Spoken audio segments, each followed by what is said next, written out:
What's going on, everybody? This is Afro Think Tank, and today I want to talk about a topic that I don't hear anybody really talking about very often. It's kind of important now that all of us Africans are starting to talk and communicate, and we're all kind of getting on board. Yeah, we got a lot of this thing called diaspora wars, but that's just something that's gonna happen when cultures start to mix. We're going to have cultural differences. We have our cultural pride. We have our egos. And because we're all black people, and, black people, especially people who are, West African black people, we have a very strong personality, right? We're known for our strong personalities. We're known for our egos. We're known for being loud. We're known for being fighters. We're known for a lot of things, right? And because we're so similar, even though we've been split over time and developed different cultures, ultimately, racially, culturally, geographically, we still are the same. And because we are the same, we're going to clash. Obviously, we're going to clash, especially since we have a lot of people in our communities who are not very well educated on other African people around the world, not very educated on history. Not very well educated on how politics works, and they're not very well educated at all, and they all have the ability to communicate and talk like everybody else. So through the cloud of ignorance that permeates within our communities, that also permeates within everybody else's communities, because the planet has never been 100% literate on anything, and this is the age of information, so we're all just coming into this. So some people who've been seeking knowledge their whole lives and take pride in being very smart and knowing a whole lot of stuff. There's people that seek that out throughout their lives, and there's others who just don't. They just go from entertainment to entertainment, one stimulus to another stimulus. There's all different types of people out here, right? But the thing is, in the age of information, people should be held to a different standard. In a level of education and understanding how the world works. As black people, we need to raise that as a community and take pride in that, because there's no excuse for our ignorance upon anything. There's no excuse for lack of knowledge of thyself, because all the information is free out there to get, and all the detailed information is within your purchasing ability, like taking your DNA test, finding out who you are, what parts of Africa your ancestry come from, what languages did they speak, and all those things, right? So you can find out those things is within your grasp. So no longer do we have the excuse about we don't know anything. And understanding how other ethnic groups feel about us is very easy to find out. So no longer is it acceptable for people to ignorantly say things that are just categorically untrue, simply because the way they want to feel about a situation, instead of finding out what the truth is. But I think we are getting better. We're getting much better as a group of people, and I do appreciate that. But what I wanted to talk about is, I'm sitting here and I'm listening to this African brother, and he's talking about a situation he ran into when he went to Africa, and how it made him feel about him being an African American and going to Africa and seeing all the churches and all the obvious European Christian things going on, like just the amount of churches, and how horrible it made him feel, right? And that got me to thinking about how I feel, and how there a lot of pro-black Pan-African people feel when they go to West Africa. And I don't know if continental Africans ever thought about how does African Americans feel. And this doesn't go for every African American, because just like continental Africans, we're steeped in Christianity as well. We have churches in our neighborhood, right? But what's happening in America is we all were indoctrinated in this Christianity, which doesn't belong to us. It was something used to enslave us. It was a tool of subjugation, right? In the age of information, we're supposed to know that, right? But the thing is, the way African Americans feel, we use that because that's all we had after being stripped from our real from our true and religious and spiritual systems. We got stripped of it, but the spirit of us being African was inside the Christianity that we practice, right? So we hid our African spiritual systems inside our Christianity, right? So that the white people wouldn't know that we were really practicing our own traditional religions, but we were using we were using the Bible as a coverall, so that they wouldn't know. But what happened is we were doing it for so long that we forgot to continue to tell the previous generations that we don't actually believe in this Christianity.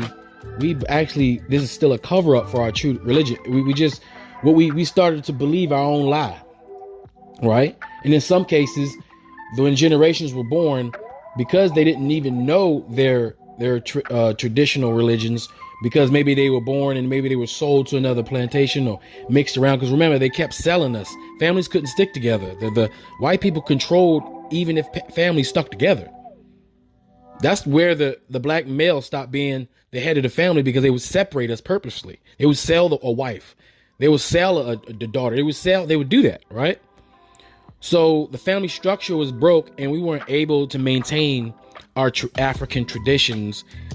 We couldn't, and even with the places, there were the people who actually believed in Christianity, because that's what they were being told as slaves, because they knew nothing. There's no other source of information being taught. You were born into it.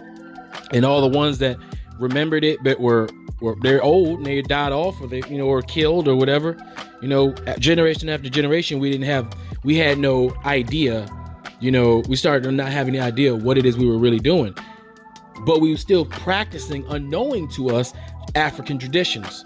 And we still have a lot about our ways that are all West African originated and explainable things that we do within our communities, that that even the ignorance amongst us, we think it's something that African Americans invented, when in actuality it's just something Africans been doing for thousands of years that we're still doing as Africans that are over here because of the transatlantic slave trade, right? So, but for those people who understand that, when we go to, most African Americans are leaving the Christianity because we understand, now that we know better, we're trying to do better, and we're trying to reconnect ourselves with Africa and African people. And part of that is regaining what it is that was taken from us, you understand, right? Because our big gripe is they stole us. We lost our language and we lost our culture, right? At least the understanding of our culture, right?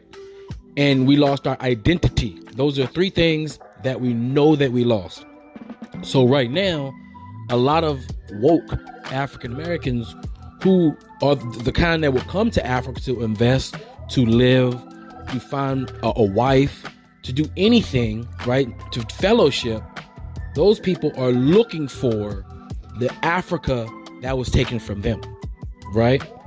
So when they come to, and that includes traditional African religions, even if they don't want to actually be a part of it, they don't want to actually join it, they're looking to be steeped in it, to see it, at least at home, the place where we were taken from.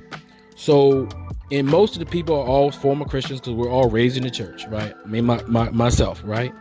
But when we come to Africa, a lot of us, not all of us, because like some of them are still Jesus Christ, they believe in Jesus Christ, is the strongest ever, and they come to Africa and they go to the African churches with the African people, and they just love it, and they fellowship like that together, and they still within that find commonality, because even within the way we practice Christianity is way different from the way other people around the world practice Christianity. We do it in the African way. And that Baptist church, the African American form of Christianity, and how we do it in our churches, the way we are, is exactly the way Africans practice it in their churches, the way they are, right? And they do that, and we both doing that, separated for 200-300 years. We still maintain that same commonality, right? We still maintain that from the way we sing, our choirs, the way our preachers preach, the tone of our voices. All of our preachers been preaching the same way. You go to Nigeria, you listen to the preachers, they didn't just get that from us, right? That style. We are them, and we got that style because that's just our style. That's how we all do it, right? So those commonalities are the things that African Americans are looking for, right? Things that continental Africans would take for granted, because those are things you didn't lose even though you were colonized. You had that. So you don't even think about those things because you have your language, you know your tribe, you know where you come from. Even if you were been oppressed, even if your people were enslaved in your own land, colonized and now colonial colonized and trying to uncolonize yourselves at the moment, y'all still had those things. So y'all don't understand how it is to not have it. So you don't have the same situation as us. So we value that thing, and you guys just kind of take it for granted. And we all have things that we have that the other groups don't have that we all take for granted. So like the privilege that we have over here in being in the West that we take for granted that you guys see that we may possibly take for granted. You understand? So we all have our own thing. But this one particular thing is when we see all the churches, right? And we see the old style Christianity you guys got, because it looks like it got like a Catholic. Y'all still kind of got a Catholic thing, even though it's not Catholicism. It's just like regular Christian. Y'all got the Catholic thing going on, and how you'll be in the neighborhoods and the nicest building is the church, but then the rest of the neighborhood is messed up. And how many times did the pastor pass the bowl around and make the people feel bad about, not putting more money in the bowl, and everybody clapping and hooping and hollering and feeling the Holy Ghost and the Spirit and all that stuff, and everybody having the same old hoopla good time party that we do when we in our own churches, right? But just paying attention to how the money is just being pulled out of the community, given to this one guy who owns the church, and he got the nicest house outside of the church, and he's taking the money, and he's corrupt just like everybody, all the other pastors in our community. Just like watching it happening to our people over there, it hurts. It truly does hurt our heart. Like, it hurts. And there's so many churches, it hurts because we are coming and we see that, and it's like, oh, it hurt deep because we're coming from that, right? We're coming out of that, and you guys are still in it, right? You guys are probably like a couple decades behind us, and kind of like where we at as far as the way we think or about it, because we live directly with them, right? And we're trying to kind of escape it, we're trying to get back to you guys, and when to see how dedicated you guys are to that European, thing that they was used to strip us from you. It just really hurts to see how it just hurts, but anybody, can, I respect, if you're a Christian, I respect it. It's something we don't talk about because we don't want to you don't want to disrespect you and your beliefs or whatnot, right? It's just, if you ever want to know that that's a thing that even a lot of when we come over there and we see that, we just hoping and praying for the day that the African people realize that their religions, their traditional religions, and the way they practice, if they really pay attention to it, the way they even practice Christianity, even the way they practice Islam, the way the non-fundamentalist West Africans practice Islam is a much more peaceful, loving, caring version of Islam compared to the rest of the world, right? And if you take, and the way we practice Christianity, if you think about the way African people practice Christianity, we actually have the most peaceful, loving, accepting version of Christianity there is. We do, right? So it doesn't matter what religion it is that we practice, because for some reason we always infuse our true African spiritual nature into it, right? Creating our own thing, even though we're using their symbols, their names, and all that stuff, and their practices and dogmas. But it's the thing that we are, is that peace right there that makes ours just that much more special. And that's what makes everybody also attracted to our version of it, right? And we actually try to practice the peace version of the religion that these, that they're supposed to be about, while everybody else goes to war and kills and destroys for it, or feels some kind of, we actually can we're actually a better demonstration of what it is for a Christian and a Muslim and a traditional African spiritual practitioner to live together in harmony together. Because I see that in Nigeria. I see all these tribes with all different types of religions working together, there is no problems.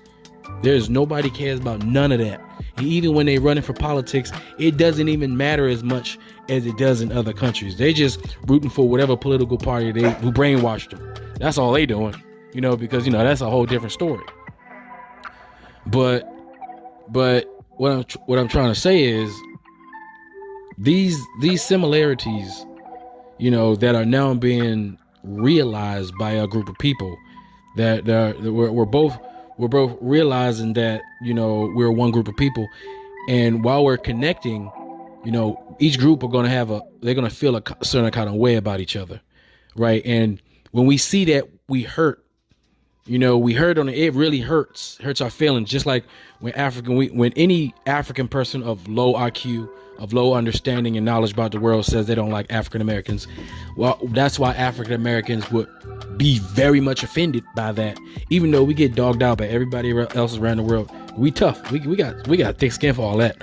But it really hurts coming from another black person. That's why we would get so offended.